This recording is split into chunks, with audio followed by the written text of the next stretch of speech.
Kaninang umaga po, pagkagising ko, ito ang bumungad sa aking breaking news. Sandigan Bayan orders arrest of Senator Rodante Marcoleta. Sabi ko na nga ba eh. Dahil nung kinasuhan si Rodante Marcoleta last week, Friday yata yun, at nairaffle na yung kanyang kaso, sabi ko malamang Lunes lalabas yung kanyang warrant of arrest. At hindi nga ako nagkamali. Lumabas po kanina umaga yung kanyang warrant of arrest. At ngayon nga, si Rodante Marcoleta has been arrested. Arrested po hindi po siya sumuko tulad ng pinapakalat ng mga DDS. Dahil ang sinasabi ng mga DDS, nagpunta daw ng Sandigan Bayan si Marcoleta para sumuko. Hindi po ganun yun. Si Marcoleta nagpunta ng Sandigan Bayan para mag-file ng motion to quash and hold in abeyance the issuance of warrant of arrest. Yan ba ang sumuko? Nagpunta doon para mag-file ng motion to quash. Ang ibig sabihin parang sa pagkakaintindi ko ipawalang bisa yung warrant of arrest. But the court headed by Justice Carl Miranda denied the motions on the spot because he has already found probable cause to issue the warrant. So paglabas niya, diretso siya kung saan nandoon at naghihintay sa kanya si DILG Chief John Vic Remulla at si PNP Chief Nartates para siya ay arestuhin. So maging mapagmatsyag po tayo dahil sa mga kaganapan ngayon sa pagkaka-aresto ni Senator Rodante Marcoleta at sa ongoing na impeachment trial ni Sara Duterte, talaga pong magpapakalat ang mga DDS trolls ng kung ano-anong balita para ilihis ang mga istorya. Tulad dito, inumpisahan na nga, sumuko daw. Para nga naman magmukhang hero, sumuko si Rodante Marcoleta pero hindi po siya sumuko, siya po ay inaresto. Pero sinabi naman ni Marcoleta na handa naman siyang harapin yung kanyang kaso. So ayan, bayaan po nating umusad ang due process at para maipagtanggol naman ni Marcoleta kung siya ay may kasalanan o wala. Sumunod naman na balita ay ang pag-issue rin ng warrant of arrest kay Mike Defensor. At ngayon nga, siya ay inaresto na rin and in fact, nakapag-mugshot na rin naman silang tatlo kasi meron pa pong isang kasama At inilabas na nga nila yung mugshot ni Marcoleta, itong si Defensor at nung isa pa. So yung ibang mga netizens nagtanong, bakit nakawig pa rin si Marcoleta? Hindi ba dapat sa mugshot walang kahit na anong accessories o sa katawan, sa ulo o kung saan man? Pero narinig ko yung sinabi ni John Vic Remulla na hindi naman sila nandun para kunan ng mugshot si Marcoleta nang walang wig para lang pahiyain siya. So bigyan na natin yun. Malaking kahihiyan na nga yung nahuli itong si Rodante Marcoleta. Tapos i-humiliate pa natin. Give it to him. So siya po ay nag-mugshot ng nakawig. Pero bago nahuli si Mike Defensor, naglabas po siya ng statement. Sabi niya, mauuna pa kami makukulong ni Marcoleta kaysa sa mga totoong magnanakaw sa pondo ng bayan. Ay, hindi naman po pwede kasi yung ganyang salita ng Mike Defensor. Patunayan nyo muna. Ilabas nyo yung mga ebidensya kung sino yung sinasabi yung totoong magnanakaw sa pondo ng bayan. Ito kasi yung ginagawa nila Nililihis nila yung usapin para hindi lumabas o makalkal yung mga baho nila. At ang pinakamainam na gawin nila ay ituro kay President Bongbong Marcos na siya ang mastermind sa lahat ng kaguluhan nito, sa lahat ng flood control anomalies na to, sa lahat ng korupsyon na to. So kita nyo na, kahit na aarestuhin na si Mike Defensor, ito pa rin ang kanyang sinabi. Mauuna pa daw silang ikulong kaysa dun sa mga totoong magnanakaw sa pondo ng bayan. Wala ka naman maipakitang ebidensya Puro kayo marites lang. Paano na kaya yan? Ngayon nakakulong na si Marcoleta at si Mike Defensor, paano yung 18 Marines? Sino na magpopondo sa kanila? Ay nako, wag po kayong mag-alala. Kung sino man ang magpapatuloy magpondo sa 18 Marines, hindi po problema sa kanila yan. Dahil siguradong kilala nyo kung sino ang isa pang nagpopondo dito sa 18 Marines. At sa hinig ng salita ni Mike Defensor, natural, si Bongbong Marcos ang kanyang pinatutungkulan. Pero kahit na ano pang sabihin nila, hindi po nila mapapatunayan na si President Bongbong Marcos ang may pakana o ang pinaka-head o yung pinaka-mastermind ng lahat ng anomalya, ng lahat ng korupsyon at lahat ng iskandalo sa flood control. Dahil kung siya ang mastermind, silence ang safest move.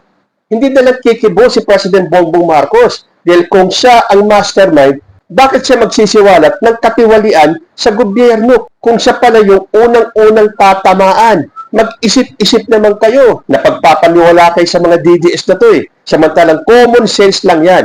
Kung si President Bongbong Marcos ang talagang mastermind dyan, mananahimik na lang siya. Pero si PBBM, siya ang naglantad. Doon pa lang, sablay na ang Duterte propaganda. Pakinggan nga po natin kung ano sinabi ni President Bongbong Marcos tungkol sa isyong to. Ano, kung hindi ko sinabi yung sinabi ko sa SONA, wala tayong pinag-uusapan na ganito. I'm the one who exposed all of this. And I'm the only one that has started to do anything about this. Bakit? Ang mga nakaramba na Pangulo, may nakita ba kayong ginawang ganon? Meron ba silang kinulong? Meron ba silang finish na account? Meron ba silang mga investigasyon na ginawa? Wala. Sa akin lang. Tapos sasabihin, ako daw ang may kagagawan. Eh kung talagang racket ko yun, ba't ko sisirain yung racket ko? Di ba? That makes absolutely no sense. O hindi ba naman, kung di ba naman kayo isang engot at kalahati, pwede naman tumahimik na lang si President Bongbong Marcos, wag na lang magsalita. Total yung mga past presidents naman, yung mga nakarang administrasyon ay wala namang ginawang solusyon kahit na alam nila na may mga anomalya. Eh di sana ganoon na lang ginawa ni Bongbong Marcos. Tumahimik na lang siya at bayaan yung susunod na administrasyon kung sino man ang upo ang magsiwalat ng lahat ng korupsyon na to. Hindi eh. Siya mismo ang nagsiwalat. At dahil ang daming tatamaan, pinipilit nilang baluktutin ang istorya, ikutin at ituro kay BBM na siya ang mastermind ng lahat ng korupsyon sa Pilipinas. So doon pa lang sa dahilan na yan Kaya hindi sila magtagumpay-tagumpay para maiyansit o mapatalsik sa pwesto si President Bongbong Marcos ay dahil sablay sila Hindi mapaniwala ang mas nakararaming Pilipino na si Bongbong Marcos ang mastermind. Dahil nga sa simple logic na kung siya ang mastermind, bakit niya isisiwalat ito? Eh di nawalan pa siya ng racket. Di ba? Pero dahil DDS ka, hindi ka makikinig sa katwiran. Tulad itong si Harry Roque, komento niya sa sinabi ni President Bongbong Marcos, eh di sige, ikaw na ang nagbunyag ng flood control scandal kasi nga, ikaw naman ang mastermind. O hindi ba kagaguhan itong sinasabi ni Harry Roque? Kahit na ang linaw-linaw ng sinabi ni PBBM at kailangan ng gamitan ng utak at ng sentido komon, hahanapan pa rin ng katwiran ni Harry Roque. O ikaw ang nagbunyag ng flood control kasi ikaw naman ang mastermind. Nasaan ang logic doon? Nakakabobo naman tong si Harry Roque. O so ngayon, inisyuan ng warrant of arrest, hinuli na si Marcoleta, nag-mugshot na. So yan ang magpapatunay na sinungaling talaga si Amy Marcos. Dahil a few days ago, sinabi ni Amy Marcos sa umano'y warrant kay Marcoleta, totoong walang gustong mag-serve ng arrest warrant. O ano masasabi mo ngayon, Amy Marcos? Magsalita ka nga.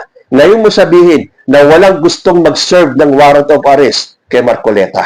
Kaya ang mga DDS nawawalan ng kredibilidad Lalo na itong si Amy Marcos Puro na lang fake news. Pinagtatawanan ka na nga ng taong bayan sa mga maling desisyon mo sa buhay mo Pero tuloy ka pa rin sa pagpapakalat ng fake news. At siyempre, ang mga DDS, sabi ko nga sa inyo, magpapakalat na naman ng mga panibagong fake news, maling impormasyon, at pagbabanta.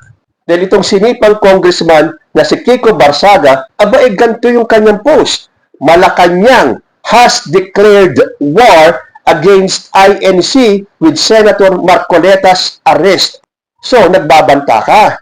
May alam ka sa magiging hakbang ng INC once na hulihin si Marcoleta? Dahil hindi ba, nagpakita na ng puwersa ang INC para ibuli ang gobyerno para wag ituloy ang warrant of arrest, na wag arestuhin si Marcoleta? O natakot ba ang gobyerno? Ano ba akala mo, Kiko Barsaga? Ang INC ang nagpapatakbo ng bansa? Na siya ang magsasabi kung sino ang pwedeng arestuhin at hindi? Parang sumusobra naman yata kayo kung kayo ay nagbabanta na naman. Alam ba ng pamunuan ng INC itong sinabi mo? Sa bagay kung babalikan natin yung natapos nilang 3-day rally, hindi ba sinabi ni Sabala na yung rally na yun ay in support of Rodante Marcoleta? At sinabi pa ni Atty. Respicio na hindi sila aalis sa EDSA hanggat hindi binabawi yung arrest warrant ni Rodante Marcoleta. Paano bang nangyari? Hindi ba nag-pack up kayo? Hindi nyo na pinagpatuloy yung sumunod yung mga rally? Nagpabuli ba ang gobyerno? Obviously not. Dahil ngayon, nakakulong na si Rodante Marcoleta. At sinama pa si Mike Defensor. Yan ba ang natakot? So ano itong sinasabi ni Meow Meow? Malacanang has declared war against INC with Senator Marcoleta's arrest. Aba, ibabantayin po natin yan. Baka naman talaga may niluluto na naman itong INC. Dahil a few days ago, meron po akong nabasang post na parang may panibagong banta nga ang INC. Dahil sabi po rito sa post na to, Pilipinas, tapos na ang dry run. Prepare for the big one. Excited na ba ang lahat? Dahil hindi ba ang una nilang slogan ay We are one na naging We are gone. Ngayon naman sinasabi nila na rehearsal lang daw yun. Practice pa lang daw yung 3-day rally ng Iglesia ni Cristo. Maghanda-handa daw tayo para sa big one. So, parang may connect, di ba? Itong post na to at dun sa sinasabi ni Kiko Barsaga na nagdeklara ang gobyernong gera with the INC.